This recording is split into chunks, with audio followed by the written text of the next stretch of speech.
Hello dear student, how are you? Johar Jharkhand, जय हिंद।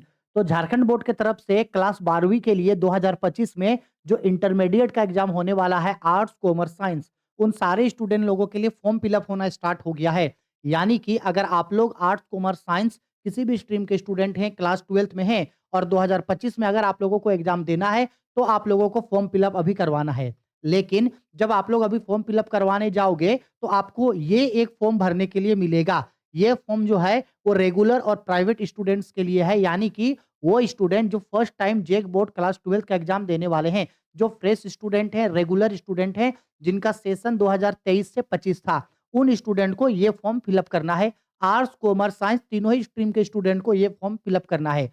जो student पिछले साल यानी 2024 का जो एग्जाम हुआ था उसमें दे चुके थे, पास भी हो गए थे, या तो फिर उन लोगों का इम्प्रूवमेंट का एग्जाम देना होगा उन लोगों को, या उन लोगों को फिर से एग्जाम देना होगा, तो उन स्टूडेंट को एक्स स्टूडेंट बोला जाता है। तो एक्स स्टूडेंट के लिए फॉर्म अलग से भरा जा रहा है, और साथ ही साथ ऐसा स्टूडेंट जो 2 बार एग्जाम दे चुके थे और उसके बाद उसको थर्ड टाइम एग्जाम देना है, जिसकी वजह से उनका रजिस्ट्रेशन खत्म हो चुका है और उनको री रजिस्ट्रेशन कराना होगा। तो री रजिस्ट्रेशन के लिए स्टूडेंट लोगों का अलग फॉर्म है, रेगुलर स्टूडेंट का अलग फॉर्म है, एक्स स्टूडेंट यानी इम्प्रूवमेंट स्टूडेंट का अलग फॉर्म है, और साथ ही साथ री रजिस्ट्रेशन स्टूडेंट का अलग फॉर्म है। हम 3 वीडियो लाएँगे जिसमें आप लोगों को बता देंगे कि किस तरीके से आपको एग्ज़ाम फॉर्म भरना है, जिससे आप लोगों को कोई भी गलती ना हो और हर चीज़ एकदम एक्यूरेट सही-सही भरो, और आपका एडमिट कार्ड में किसी तरीके का कोई गलती ना हो और आगे चल के आपको परेशानी ना उठाना पड़े। इसलिए एडमिट कार्ड इसलिए आपको ये एग्ज़ाम फॉर्म बहुत डिटेल्ड में और अच्छे से भरना ज़रूरी है,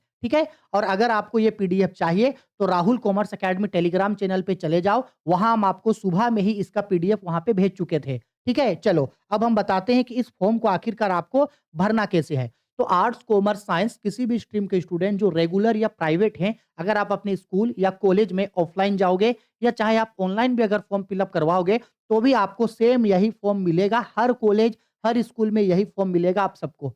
अब देखो यहाँ क्या लिखा गया है, लिखा है झारखंड एकेडमिक काउंसिल रांची, पूरा डिटेल में लिख दिया। स्टूडेंट इंफॉर्मेशन सीट है फॉर इंटरमीडिएट एग्जामिनेशन 2025 के लिए। अब देखो आपको एक चीज याद याद रखना है कि ये सारा फॉर्म में आपको जो भी चीज भरना है वो कैपिटल वर्ड में भरना, और साथ ही साथ उसके लिए आप ब्लैक बॉल पॉइंट पेन का यूज करना, मतलब जो ब्लैक पेन होता है उसका यूज करना, और पॉइंट पेन का यूज करना, जेल पेन का यूज मत करना। ब्लैक पेन यूज करना, ब्लैक पेन के अलावे कोई दूसरा पेन यूज मत करना। फिर चाहे आपका वो रेड पेन हो, ब्लू पेन हो, ग्रीन पेन हो, कोई और पेन यूज मत करना, सिर्फ और सिर्फ ब्लैक पेन यूज करना, ठीक? अब चलो जानते हैं कि आप फॉर्म किस तरीके से भरोगे। तो जैसे ही आप ये फॉर्म मिलेगा आपको, सबसे पहले लिखा गया है यहाँ पे code and name of institution, code और आपके स्कूल या कॉलेज का नाम। देखो, आपको सबसे पहले यहाँ 5 डिजिट का कोड डालना है। हर स्कूल या हर कॉलेज का अपना 5 डिजिट का कोड होता है, उस कोड को आपको यहाँ भरना है। इसके बाद यहाँ आपको उस स्कूल या कॉलेज, जिस स्कूल या कॉलेज में आप पढ़ रहे हो, उसका कोड डालना है यहाँ। उसके बाद यहाँ उसका नाम लिखना, और यहाँ नाम जो है वो कैपिटल वर्ड में लिखना। सपोज़ कर लो, बस हम एज़्यूम करने के लिए, सपोज़ कर लो, हम ऐसे ही मानने के लिए बोल रहे हैं। सपोज़ कर लो कि एक स्टूडेंट है जो जिस कॉलेज में पढ़ता है, उसका रोल कोड है 25,027, तो इस तरीके से वो 25,027 लिखा ब्लैक पेन से, ठीक? इसके बाद यहाँ पे वो अपना स्कूल या कॉलेज का नाम लिखेगा। सपोज कर लो उसका कॉलेज का नाम है आरवीएस कॉलेज, तो लिखेगा वो RVS college, RVS college Chas, RVS college Chas, लिख दिया। इसी तरीके से आपका जो रोल कोड होगा वो लिखना, और यहाँ स्कूल का नाम। अगर आपको आपका रोल कोड नहीं पता है तो घबराने का कोई ज़रूरत नहीं है। स्कूल या कॉलेज में जाना, वहाँ से पता चल जाएगा, या क्लास 11 का एडमिट कार्ड देख लेना, वहाँ आपको मिल जाएगा। इसके बाद रेगुलर स्टूडेंट हैं तो रेगुलर में टिक कर देना, प्राइवेट हो तो प्राइवेट में। रजिस्ट्रेशन सेशन ऑलरेडी पहले से डलाया रहेगा, 23-25 आपको डालना नहीं है। इसके बाद यहाँ पे आपको रजिस्ट्रेशन नंबर आपको फ़िल करना होगा। क्या फ़िल करना होगा? रजिस्ट्रेशन नंबर, जो टोटल आपका 12 डिजिट का होता है, लास्ट में 2023 अपने से डलाए रहेगा, ये 10 डिजिट आपको भरना है। अगर आपको अपना रजिस्ट्रेशन नंबर याद है, या क्लास 12th, क्लास 11th का जो एडमिट कार्ड था, उस एडमिट कार्ड में जो रजिस्ट्रेशन नंबर है, उसको देख के आप यहाँ डिटेल में भर सकते हो, कैपिटल वर्ड में भरना, डिटेल में भर सकते हो। अगर नहीं, तो आप इसको छोड़ देना, आपका स्कूल या आपके कॉलेज वाले इसको खुद यहाँ पे फिल कर देंगे अपने स्कूल या कॉलेज के सर से, या जो एग्ज़ाम फॉर्म फिल अप होता है जहाँ, वहाँ से जाकर के आप इसको फिल अप करा सकते हो। ये यहाँ पे वो समझाया भी है, पॉइंट नंबर 8 करके नीचे समझाया है कि या तो स्टूडेंट अपने से भर लो या तो फिर इसको छोड़ देना, वो आपके स्कूल या कॉलेज वाले भर देंगे इसको, ठीक है? ये नंबर। इसके बाद यहाँ नेम ऑफ द स्टूडेंट, आपको अपना स्टूडेंट का नाम एकदम डिटेल में भरना है। सपोज कर लो हम नाम भर रहे हैं, सपोज कर लो नाम है विवेक कुमार, तो यहाँ पे स्टूडेंट नेम में लिखेंगे VIVEK। देखो कैपिटल वर्ड में विवेक और फिर एक स्पेस छोड़ना है और एक स्पेस छोड़ के यहाँ लिखना है कुमार, KUMAR कुमार। बहुत सारे स्टूडेंट क्या करते हैं, सटा सटा के लिखते हैं, सटा सटा के नहीं, अलग। अब सपोज कर लो मेरा नाम होता विवेक कुमार बहादुर या विवेक कुमार महतो, तो विवेक कुमार फिर एक स्पेस छोड़ के यहाँ पे महतो, या अगर मेरा कोई और टाइटल होता तो उसको लिखते। इसके बाद यहाँ पे लिखना है, इसके बाद लिखना है डेट ऑफ बर्थ। हम यहाँ पे अपना डेट ऑफ बर्थ डालेंगे, कोई भी मेरा जो डेट ऑफ बर्थ होगा, सपोज कर लो मेरा डेट ऑफ बर्थ है, सपोज बोल रहे हैं 2 अक्टूबर 2007, सपोज 2 अक्टूबर 2007, तो यहाँ पे हम भरेंगे 2 अक्टूबर है तो 02 अक्टूबर यानी कि 10वां महीना 2 अक्टूबर सपोज 2007 है, तो यहाँ लिखेंगे 2007। इस तरीके से मेरा डेट ऑफ बर्थ भर देंगे। हो गया? इसके बाद यहाँ पे फादर्स नेम, फादर्स नेम में यहाँ पे अपने फादर्स का नाम एकदम अच्छा से लिखना, स्पेलिंग में कोई भी गलती होना नहीं चाहिए, इत्मीनान से आराम से भरना। अब आपके फादर का जो भी नाम होगा वो यहाँ पे फादर्स नेम डालोगे। बहुत कोई लोग ये बोलते कि सर मेरे फादर जो हैं अभी लाइव अलाइव नहीं है, वो डेथ कर चुके हैं यानी वो अब नहीं रहे, तो क्या नाम के आगे लेट लगा सकते हैं? लेट लगा सकते हैं या लेट नहीं भी लगाओगे तो कोई फ़र्क पड़ने वाला है नहीं। अब आपका मन, आपको अगर लेट लगाना है तो लेट लगा देना और लेट नहीं लगाना होगा तो लेट नहीं लगाना, कोई फ़र्क नहीं पड़ेगा उससे, ठीक है? तो अपना फादर्स का नाम यहाँ पे लिख लेना। फादर्स नेम लिखने के बाद थोड़ा ऊपर करते हैं, ठीक है? यहाँ पे फादर्स का नाम लिख लेना और लिखने के बाद स्पेलिंग ज़रूर अच्छा से चेक करना। उसके नीचे मदर्स नेम यानी कि माँ का नाम, उसको भी बोल्ड में लिखना, ठीक है? बोल्ड में लिखना, बड़ा-सा लिखना और उसमें उसके बाद उसके माँ के नाम को भी पूरे डिटेल में लिखना, जो नाम होगा टाइटल के साथ लिख देना। इसके बाद जेंडर, अगर आप मेल हो तो मेल में टिक करना, अगर आप फीमेल हो तो फीमेल में टिक करना, बाकी को छोड़ देना। मेल हैं, लड़के हैं तो मेल में टिक करना, बाकी को छोड़ देना। अगर फीमेल हैं तो फीमेल को टिक करके छोड़ देना। लड़का लोग मेल और लड़की लोग फीमेल, ठीक? इसके बाद पूछेगा दिव्यांग। दिव्यांग मतलब क्या आप किसी तरीके का फिजिकल हैंडीकैप हैं? अगर आप दिव्यांग हैं तो क्या है जो आप यहाँ से होंगे वो आप इसमें टिक कर देना। अगर आप दिव्यांग नहीं हैं, आप किसी तरीके का कोई भी विकलांग नहीं है, तो यहाँ पे आप नन में क्लिक करना। अगर आप विकलांग हैं, दिव्यांग हैं, तो यहाँ से आप क्या हैं, ठीक है? क्या है उसके आप टिक कर सकते हो। क्लियर है? इसके बाद कास्ट क्या है आपका? कास्ट आपका जनरल है, एससी है, एसटी है, बीसी 1 है, बीसी 2 है या ईडब्ल्यूएस। अगर आप जनरल हैं तो जनरल पे टिक करना, एससी हैं तो एससी में टिक करना, जो लोग एसटी होंगे वो लोग एसटी में टिक करोगे, जो लोग बीसी 1 बीसी 2 होंगे जिसमें जो होगा उसमें वो टिक करोगे, बाकी को छोड़ देना।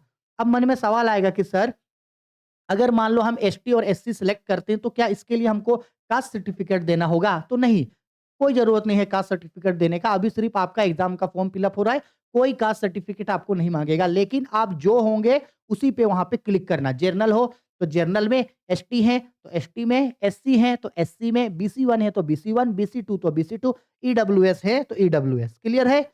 इसके बाद देखो आगे क्या बोल रहा है, हाँ, कास्ट के बाद देखो ये बहुत इंपॉर्टेंट चीज़ है 11 नंबर पे फैकल्टी। फैकल्टी का मतलब होता है विषय, आपका स्ट्रीम क्या है? आप आर्ट्स के स्टूडेंट हैं, कॉमर्स के या साइंस के?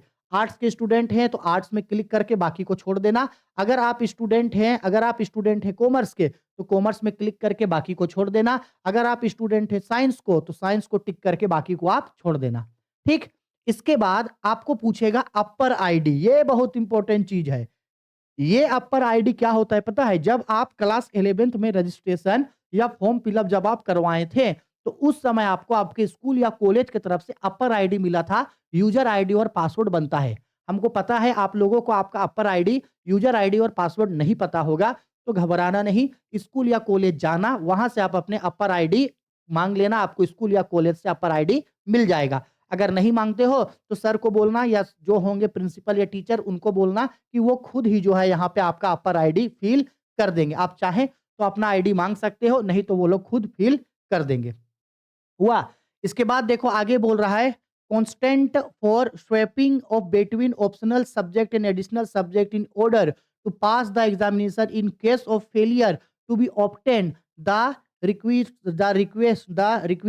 pass marks on the optional subject. देखो ये बोल रहा है आपको कि अगर आप चाहें optional subject in additional subject in order to, हाँ, बोल रहा है कि अगर आप कोई ऑप्शनल सब्जेक्ट में अगर आप मान लो फेल हो जाते हैं, तो ऑप्शनल सब्जेक्ट में अगर फेल होते हैं, तो अगर आप कोई एडिशनल पेपर लेते हो, तो एडिशनल पेपर का मार्क्स आपका वहां पे जुड़ जाएगा। ये तो हम सबको पता है ना कि अगर आप कोई ऑप्शनल पेपर, जैसे 2 गो ऑप्शनल पेपर रहता है, तो अगर आप कोई ऑप्शनल पेपर में फेल हो जाते हैं, तो आपका एडिशनल नंबर, जो एडिशनल सब्जेक्ट का नंबर जो है वो जुटेगा, सिर्फ और सिर्फ ऑप्शनल सब्जेक्ट में जुटेगा।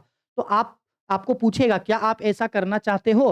तो अगर आप करना चाहते हो तो लिख देना येस, स्वैप द सेम, हाँ, हम चाहते हैं। अगर आप चाहते हो कि नहीं ऐसा ना हो, जो है वही रहेगा, तो आप मतलब देखो क्या होगा समझना। अगर आपका ऑप्शनल में 2 सब्जेक्ट था, ठीक है? और 1 एडिशनल में था। अगर इसको आप येस करते हो ना, तो अगर ऑप्शनल में कोई सब्जेक्ट में अगर आप फेल होते हो, तो इस ऑप्शनल सब्जेक्ट में जो था, वो सब्जेक्ट हट के एडिशनल में जो पास हुए हैं ना, एडिशनल का यहाँ पे मार्क्स शो हो जाएगा। एडिशनल सब्जेक्ट यहाँ पे सेलेक्ट हो जाएगा। ये बोल रहा है कि क्या आप स्वैप करना चाहते हो? एक में फेल हो गए तो वो हट जाएगा और एडिशनल वाला सब्जेक्ट इसमें ऐड हो जाएगा। तो अगर आप चाहते हैं कि हाँ, तो आप येस पे क्लिक करना। अगर चाहते हैं कि नहीं, जो सब्जेक्ट जैसा है वैसे रहे, फेल हो जाए तो उसमें फेल दिख जाए, तो आप इसमें डू नॉट स्वैप पे करना। आपका मन, आपको जैसे करना है करना। और क्या बोल रहा है? पारा applicable if faculty obtained is commerce or science, and that to if a language subject has been obtained for a additional subject in registration। और ये तभी होगा जब आप या तो कॉमर्स के स्टूडेंट हैं या किसके स्टूडेंट हैं, साइंस के स्टूडेंट हैं, और आपने जो है फॉर्म फिलअप करते समय, क्लास 11th में फॉर्म फिलअप करते समय आपने एडिशनल सब्जेक्ट डाला था, तभी होगा। और अगर मान लो कोई ऐसा स्टूडेंट जो क्लास 11th में सिर्फ 5 ही पेपर लिए थे, कोई एडिशनल पेपर नहीं लिए थे, तो यहाँ उसका वो रोटेट नहीं होगा। और जो एडिशनल पेपर लिए थे, छठा पेपर लिए थे, तो अगर ऑप्शनल में कोई सब्जेक्ट में अगर आप फेल हो गए, तो उसका नंबर यहाँ पे अपने आप जुड़ जाएगा। ये तो पहले से होता है, आप सभी लोगों को पता है ना ये चीज़ तो? ठीक? इतना सब कुछ हो जाने के बाद नीचे क्या करना, यहाँ आ जाना। यहाँ आने के बाद अपना फ़ोटो चिपका देना, यहाँ पे कलरफुल फ़ोटो होना चाहिए, चिपका देना। इसके बाद यहाँ पे आप अपना सिग्नेचर करना, और सिग्नेचर यहाँ अच्छा से करना, क्योंकि यही सिग्नेचर आपका एडमिट कार्ड, यही फ़ोटो और यही सिग्नेचर आपका एडमिट कार्ड में आएगा, और यही फ़ोटो और यही यही सिग्नेचर आपको एग्ज़ाम हॉल में भी करना होगा। तो अपना जैसे आप सिग्नेचर करते हैं वैसे सिग्नेचर करना। फ़ोटो करंट वाला डालना, बहुत पुराना फ़ोटो मत डाल देना। 4 साल, 5 साल, 6 साल पुराना फ़ोटो मत डाल देना।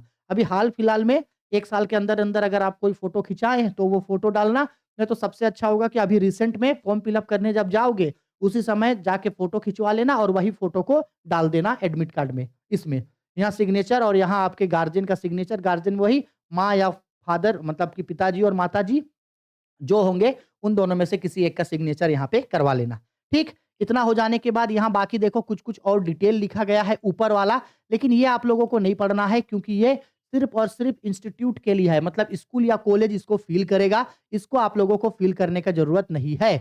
इतना ही आप लोगों को भरना है। बहुत सारे स्टूडेंट इसमें भी थोड़े कन्फ्यूज़ होंगे कि सर, हम लोगों का सब्जेक्ट चूज़ करने का ऑप्शन क्यों नहीं आया? देखो बच्चा, सब्जेक्ट चूज़ करने का ऑप्शन इसलिए नहीं आएगा कि क्लास 11th में जब आप लोग फॉर्म फिल अप करवाए थे, उसी समय आप लोगों ने जो सब्जेक्ट लिया था, वही सब्जेक्ट आपका क्लास 12th में भी होता है। इसीलिए हम पहले भी बोलते थे कि क्लास 11th के रजिस्ट्रेशन के समय आप सोच समझ के सब्जेक्ट भरना। जो सब्जेक्ट क्लास 11th में भरोगे, वही सब्जेक्ट क्लास 12th में आपका होगा। एक भी सब्जेक्ट बदलने का ऑप्शन नहीं होता है। बहुत सारा स्टूडेंट ये बोलते हैं कि सर हम सब्जेक्ट बदल लेंगे, 11th में कुछ और था, 12th में कुछ और कर लेंगे। देखो कहाँ से करोगे? ऑप्शन ही नहीं है। ऑप्शन ही नहीं है ना, आप कहाँ सब्जेक्ट भरोगे? एक भी जगह आपको दिखा सब्जेक्ट का ऑप्शन? नहीं है ना।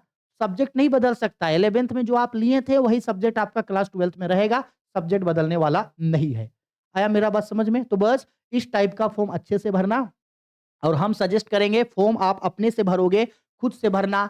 और फॉर्म जमा करने से पहले 1 बार, 2 बार, 3 बार, 4 बार, 5 बार हर चीज़ को एकदम डिटेल्ड में अच्छा से देखना, क्योंकि कई बार स्टूडेंट के नाम का स्पेलिंग में गलती हो जाता है, माँ का नाम का स्पेलिंग में गलत हो गया, पापा के स्पेलिंग में गलत हो गया, साथ ही साथ डेट ऑफ बर्थ गलत हो गया। तो इसीलिए अच्छे से भरना, नहीं तो बाद में आगे जाके आपको ही इसको सुधरवाना होगा, आपको ही आगे परेशानी होगा।